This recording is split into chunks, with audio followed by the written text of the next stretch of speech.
Selamat malam pemirsa, setelah putusan MK terkait sengketa Pilpres 2024, akhirnya Prabowo Subianto dan Gibran Rakabuming Raka secara resmi telah ditetapkan sebagai presiden dan wakil presiden terpilih oleh KPU pagi tadi.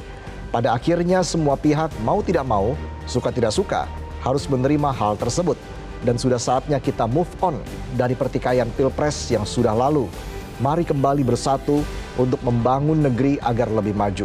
Inilah yang akan kami sajikan dalam editorial malam hari ini. Saatnya move on, bukan baperan. Bersama saya, Valentinus Reza.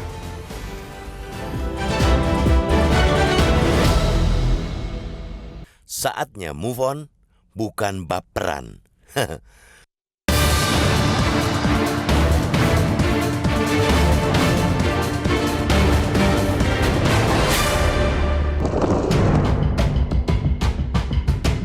Penetapan Prabowo Subianto Gibran Rakabuming Raka sebagai presiden dan wakil presiden terpilih hasil Pilpres 2024 oleh Komisi Pemilihan Umum atau KPU pagi tadi menandai berakhirnya proses politik pencarian calon pemimpin bangsa. Akhirnya rakyat Indonesia punya pemimpin baru yang akan dilantik pada Oktober 2024 nanti. Penetapan itu dilakukan setelah gugatan sengketa Pilpres 2024 yang diajukan Anies Baswedan Muhaimin Iskandar dan Ganjar Pranowo Mahfud MD ditolak Mahkamah Konstitusi atau MK. KPU menetapkan pasangan Prabowo Gibran sebagai pemenang atas dua pasangan calon lainnya dengan selisih cukup jauh dengan perolehan 96.214.691 suara atau 58,59% dari 164.227.475 suara sah nasional. Sementara itu, pasangan Capres-Cawapres Anies Baswedan Muhaimin Iskandar mengantongi 40.971.906 suara atau 24,95% dari seluruh suara sah nasional. Terakhir, Capres-Cawapres nomor Ganjar Pranowo Mahfud MD mendapat 27.040.878 suara atau 16,47% dari seluruh suara sah nasional. Meski tahapan pemilu diwarnai tudingan kecurangan dan keberpihakan pemerintah, faktanya pemilu berhasil dilalui dengan aman. Pilihan-pilihan berbeda dengan pemilu tak membuat anak bangsa terpecah. Rakyat kian terdidik. Dalam tiap kali gelaran Pilpres sejak sistem pemilihan langsung dimulai pada 2004, rakyat telah merasakan sendiri kerugiannya jika perbedaan pilihan dalam pemilu dibawa ke ranah bermasyarakat. Karena itu, kecerdasan berpolitik yang kian mengkristal dalam Pilpres 2024 mesti disyukuri bersama dan terus ditegakkan pada Pilpres-Pilpres berikutnya. Semua mesti paham Pilpres hanyalah cara, bukan tujuan dari berdemokrasi. Memajukan kesejahteraan umum dan mencerdaskan kehidupan bangsa, itu tujuan akhir kita berdemokrasi. Kecerdasan berpolitik rakyat itu tentunya tak lepas dari langkah para elit politik yang menjadi panutan mereka. Anies Baswedan Muhaimin Iskandar contohnya, yang tadi pagi ikut hadir dalam penetapan hasil Pilpres 2024, tak cuma mendengarkan pengumuman KPU atas hasil kekalahan mereka, Anies Muhaimin justru terlibat percakapan yang hangat dan penuh tawa dengan Prabowo Gibran. Potret kedewasaan dan kebesaran hati ditunjukkan oleh empat elit politik tersebut. Momen itu sekaligus menunjukkan the game is over dan saatnya move on ke masalah bangsa yang lebih penting. Sayangnya momen bersatu dalam kehangatan para elit politik itu tak dihadiri oleh Ganjar Mahfud. Jika ketiga pasangan peserta Pilpres 2024 itu bisa berkumpul di momen tersebut, hal itu tentunya akan membentuk opini masyarakat bahwa proses Pilpres sudah benar-benar usai. Tak ada lagi kekecewaan, apalagi baper-baperan. Kompetisi dalam Pilpres memang membutuhkan sosok yang punya sikap kenegarawanan yang tinggi. Bukan seperti manusia biasa. Para calon pemimpin ialah sosok super yang siap menang dan siap kalah. Mereka mampu menempatkan kepentingan bangsa di atas segalanya, bukan memperjuangkan kepentingan partai. Apalagi masalah yang tengah dihadapi bangsa ini sedang berat-beratnya. Di saat korupsi masih sulit diredam, ekonomi pun masih morat-marit. Lembaran baru memang mesti dibuka. Terlalu lama terpaku di satu lembaran hanya akan membuat masalah bangsa ini makin lama diselesaikan. Saatnya beralih ke lembaran berikutnya.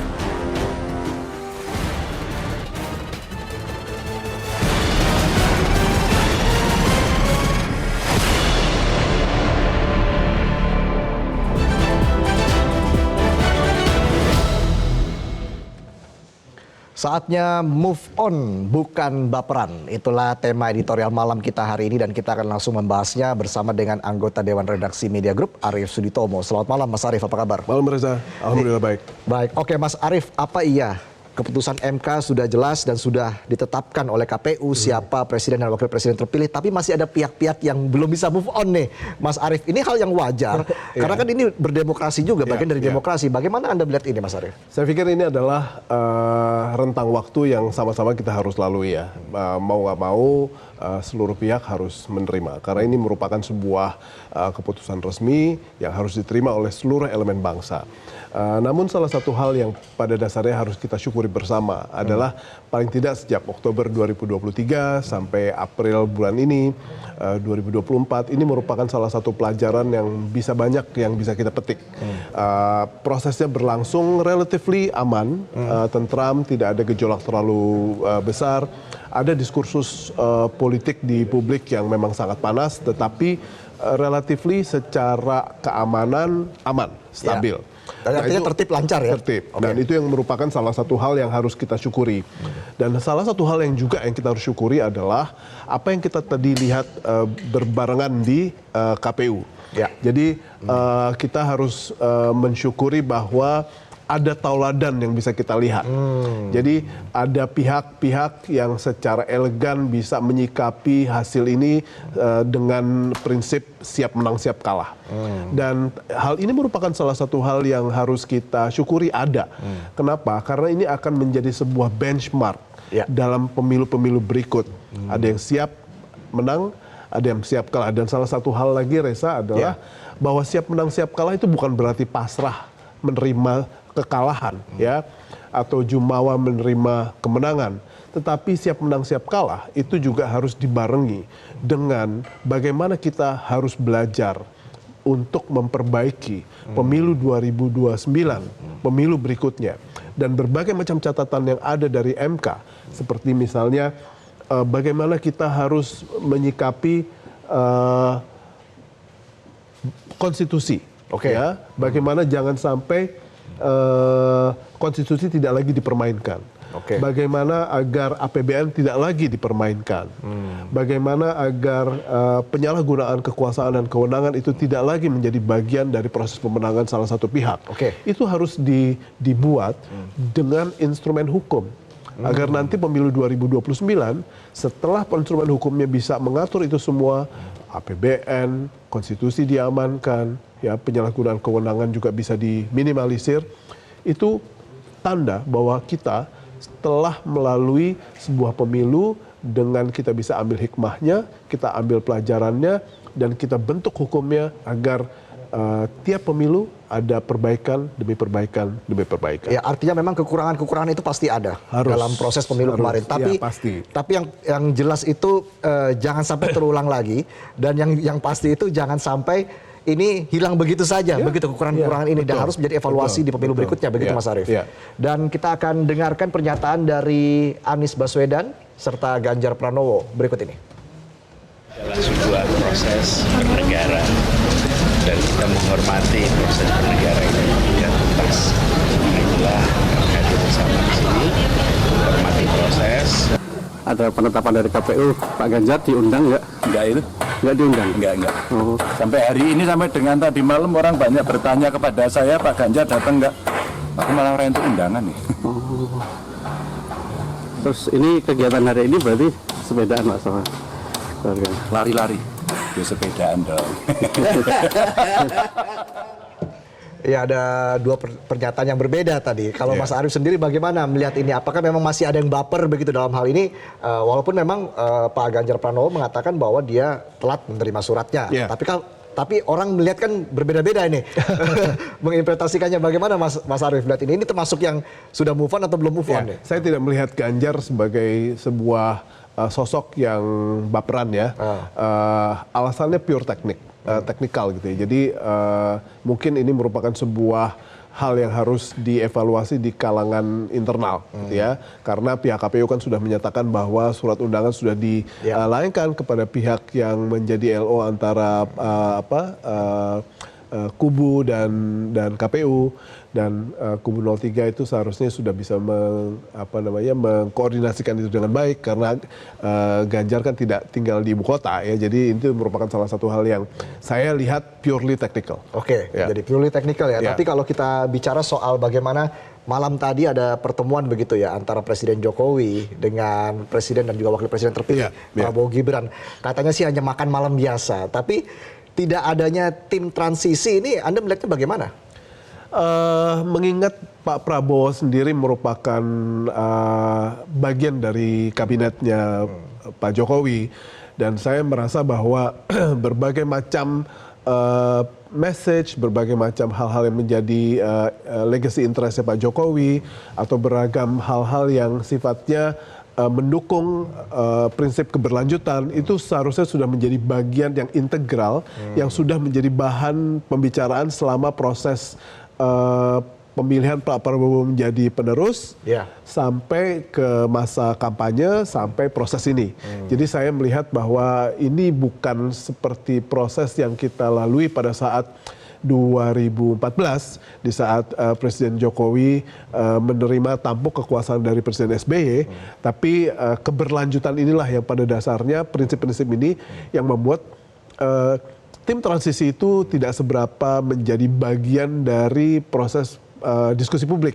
Kalau dulu kan ada tim transisi khusus, ada Bu Rini Suwandi dan kawan-kawan, dan sekarang kita tidak melihat itu karena memang prinsip keberlanjutan lah yang pada dasarnya menjadi bagian dari pemerintahan Pak Prabowo. Iya, dan Presiden Jokowi juga sempat menyinggung bahwa pasangan Prabowo Gibran ini harus tepat janji sesuai dengan kampanyenya sebelumnya ya. Apa yang dikatakan di kampanye harus bisa dijalani nanti, dan nanti ketika setelah pelantikan bisa langsung kerja. Apakah memang prosesnya akan secepat itu Anda lihat? Ya, setiap presiden punya masanya sendiri, punya tantangannya sendiri, punya gayanya sendiri, dan itu semua pasti akan menentukan hal-hal apa yang secara hari-hari, jangka menengah atau jangka panjang yang mereka akan hadapi.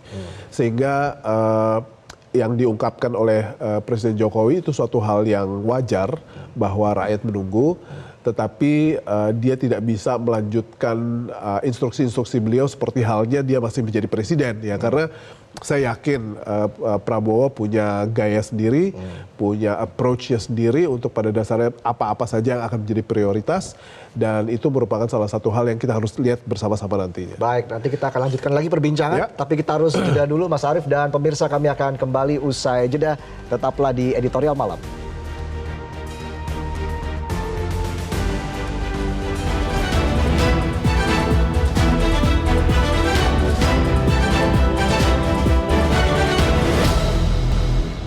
Saya akan mengajak semua kekuatan berbuat bersatu untuk bangsa. Tinggalkan perasaan-perasaan, tinggalkan sakit hati, tinggalkan tersinggung-tersinggungan. Tidak ada artinya hati tersinggung, hati sakit. Tidak ada artinya dibandingkan harapan dan tuntutan rakyat kita. Saudara-saudara sekalian, mungkin saya pernah bikin salah sama kawan-kawan, saya manusia, mungkin saya telah, ya kan, berkata yang kurang baik, sudah, saya minta maaf, mari kita cari yang terbaik di antara kita. Ya, tadi Mas Arief kita dengarkan bersama ya, tinggalkan itu ketersinggungan, sekarang saatnya kita move on, jalan ke depan. Tapi bagaimanapun tujuan akhir berdemokrasi adalah untuk mensejahterakan dan juga mencerdaskan bangsa. Apa yang harus dilakukan ke depan untuk mewujudkan itu Mas Arief? Ya, Prabowo adalah orang yang paling punya paling punya modal untuk bisa bilang begitu. 2014, 2019 kalah dan life goes on buat dia. Dia move on. Jadi kalau misalnya dia bicara seperti itu, orang akan melihat bahwa dia walk the talk gitu ya. Dan ini merupakan salah satu hal yang mudah-mudahan ini akan membantu proses move on-nya orang-orang. Dan karena kita harus move on, tapi kita tidak boleh lupa. Kita harus tenang, tapi harus tetap berjuang. Karena ada banyak sekali catatan-catatan yang harus kita perbaiki demi pemilu 2029 yang jauh lebih baik. Ya, jadi itu yang pada akhirnya harus menjadi bagian dari perjalanan politik kita 5 tahun ke depan untuk membuat proses pemilu itu benar-benar menjadi sebuah proses pesta demokrasi, proses exercise bagaimana kita menentukan bukan saja pemimpin, tapi juga pendidikan politik setiap individu di Indonesia. Ya. Dan itu merupakan salah satu hal yang harusnya kita lalui dengan benchmark yang makin lama makin baik. Jadi 2029 makin baik, 2000 nanti 34 makin baik. Yang itu pada akhirnya kita akan mendapatkan sebuah kualitas demokrasi dan pendidikan politik yang juga lebih baik. Ya, dan kita juga lihat tadi hari ini dan juga beberapa hari terakhir kan banyak terjadi silaturahim politik gitu ya. Nah, ini apa yang bisa kita manfaatkan dari sini? Apakah memang membangun komunikasi itu menjadi jalan yang sangat penting begitu untuk membangun demokrasi ke depan? Betul. Reza, salah satu hal yang harus dipahami oleh publik adalah politisi itu merupakan makhluk yang amat sangat cair dalam melihat bagaimana kepentingan mereka ke depan. Sementara elektoral atau publik yang memilih itu bisa memiliki luka yang berlarut-larut dan sedemikian lama untuk bisa sembuh, untuk bisa move on. Jadi yang kita harus sekarang netralisir adalah bagaimana sentimen-sentimen negatif yang selama ini timbul atau dibangun oleh para politisi selama masa kampanye itu di-neutralize oleh mereka di momen-momen seperti ini.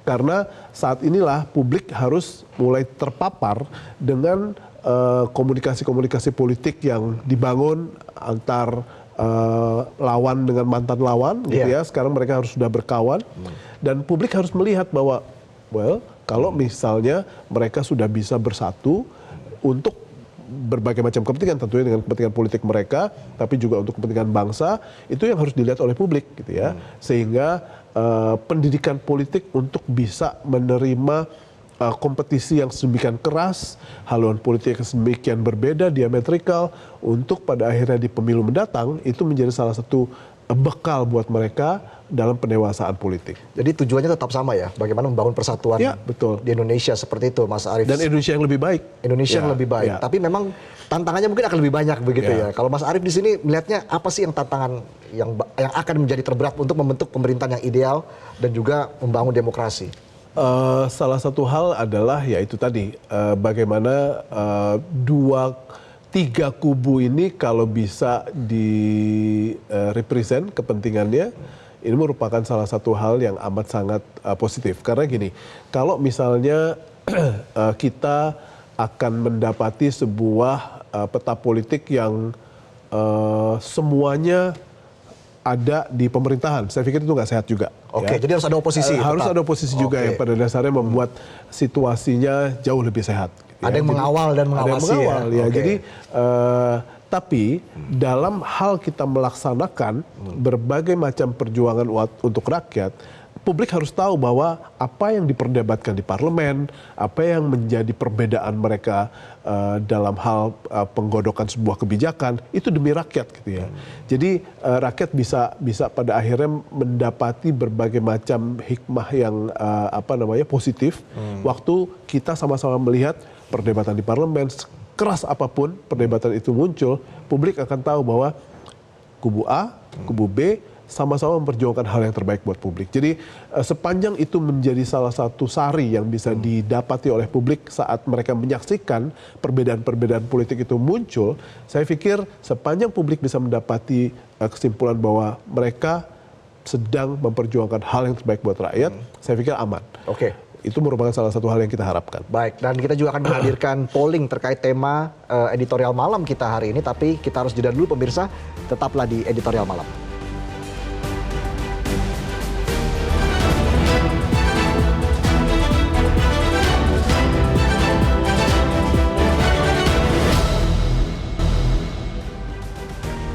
Pemirsa, Anda kembali di editorial malam. Kita lihat polling dari akun X Metro TV berikut ini dengan pertanyaan, setujukah Anda jika saat ini dibutuhkan kecerdasan berpolitik untuk kepentingan negara? Yang mengatakan setuju 80%. Jelas dibutuhkan kecerdasan berpolitik untuk kepentingan negara. Dan kita juga akan melihat dari akun X Metro TV ya, Mas Arief ya. membangun kecerdasan berpolitik ke depan bagi bangsa Indonesia ini sulit tidak? Saya pikir akan ada tantangannya, tetapi seharusnya dengan tauladan yang kita lihat yang dipertontonkan oleh pasangan Anies Baswedan dan Muhaimin hari ini di KPU, saya yakin bahwa sesulit-sulitnya jalan menuju kita memiliki titik kecerdasan berpolitik yang kita inginkan, saya pikir tidak akan sulit dengan adanya tokoh-tokoh seperti ini. Tauladan yang ditunjukkan bahwa kompetisi politik sudah selesai, saatnya sekarang kita menjadi bagian dari elemen bangsa yang sudah sama-sama mengakui kalah dan kita harus bersatu kembali untuk berbagai macam hal yang dibutuhkan oleh publik, oleh rakyat, dan saya yakin itu adalah bagian dari kecerdasan politik yang kita sama-sama perlukan gitu ya. Jadi kedewasaan berpolitik, kecerdasan berpolitik itu tadi sama-sama sudah dipertontonkan oleh pasangan Anies dan Muhaimin, dan mudah-mudahan disusul oleh politisi-politisi yang lain. Oke, jadi memang ini sangat penting ya Mas Arief, karena kalau kita berkaca sebelumnya perseteruan politik ini kan Sangat keras. tensinya sangat panas. Bukan sembarang orang bisa melakukan hal seperti ini, Mas Arief. Artinya ke depan agar memang banyak tadi seperti Anda katakan, agar banyak lagi politikus-politikus lainnya mengikuti jejak dari pasangan Anies dan Muhaimin, menunjukkan seorang negarawan ya begitu ya, dengan mengakui kemenangan lawan. Ini bagaimana Mas Arief Anda melihatnya membangun hal itu dalam kultur politik di Indonesia? Tidak mudah ya kalau untuk publik awam biasa, tetapi saya yakin politisi adalah makhluk yang sudah sangat terpapar dengan situasi itu. Hari ini kita melakukan perseteruan yang amat sangat panas, amat sangat keras, besoknya berangkulan. Hari ini kita berdebat dengan amat sangat keras, besoknya sudah saling puji gitu ya. Untuk politisi saya yakin itu merupakan salah satu hal yang biasa. Hal yang biasa ya. Tetapi bagaimana sekarang membawa kebiasaan itu dengan sebuah frame pemahaman bahwa sekarang kita bersatu untuk melakukan berbagai macam hal yang sifatnya perjuangkan untuk Indonesia yang lebih baik gitu misalnya. Agar publik juga bisa melihat bahwa manuver-manuver tersebut oleh politisi dijadikan bagian dari perjuangan bersama ya untuk memperjuangkan kepentingan rakyat. Dan itu yang penting. Jadi kalau misalnya rakyat hanya bisa melihat bahwa mereka sekarang berpelukan hanya karena untuk bagi-bagi kekuasaan, itu nggak boleh gitu ya. Yang penting adalah bagaimana kedewasaan berpolitik, kecerdasan politik ini dibaca juga oleh publik bahwa apa yang mereka lakukan, rangkulan yang mereka lakukan, perdamaian mereka lakukan itu bermanfaat buat publik. Oke, yang jelas Indonesia masih punya banyak PR. Betul. Korupsi, kesenjangan Kemiskinan, ekonomi, kemiskinan masih banyak sekali. Dan bagaimana demokrasi itu bisa menjawab masalah ini atau menyelesaikan masalah ini, Mas Arief? Iya, demokrasi memang bukan, betul kata Pak Prabowo ya, waktu itu demokrasi bukan suatu hal yang mudah, mahal, messy, tetapi demokrasi itu menjamin participanship dari banyak pihak itu ikut. Ya, kita ikut dalam berbagai macam proses-proses pemilihan keputusan atau pengambilan keputusan yang penting buat bangsa ini. Kita ikut, dan itu yang menjadi bagian terpenting dari demokrasi. Sehingga fakta bahwa sekarang setelah pemilu ini, setelah kompetisi yang panas ini, kita toh tetap harus bekerja, kita harus cari nafkah, kita harus berjuang untuk hidup kita. Itu merupakan salah satu hal yang harusnya dipahami oleh kita semua, dan sekarang menjadi tugas politisi, tugas pemimpin untuk proses kita mencari nafkah dan berjuang untuk hidup itu jadi lebih mudah dan kualitasnya jadi lebih baik. Dan itu yang pada akhirnya harus kita tuntut pada mereka. Dan jelas kita harus move on dulu. Betul. Jangan baperan ya. Terima kasih Mas kasih. Arief Suditomo sudah bergabung bersama kami Makasih, di Editorial Malam. Pemirsa, demikianlah Editorial Malam. Saya Valentinus Reza mewakili kerabat kerja yang bertugas mengucapkan terima kasih atas perhatian Anda. Sampai jumpa. Jelajahi cara baru mendapatkan informasi. Download Metro TV Extend sekarang.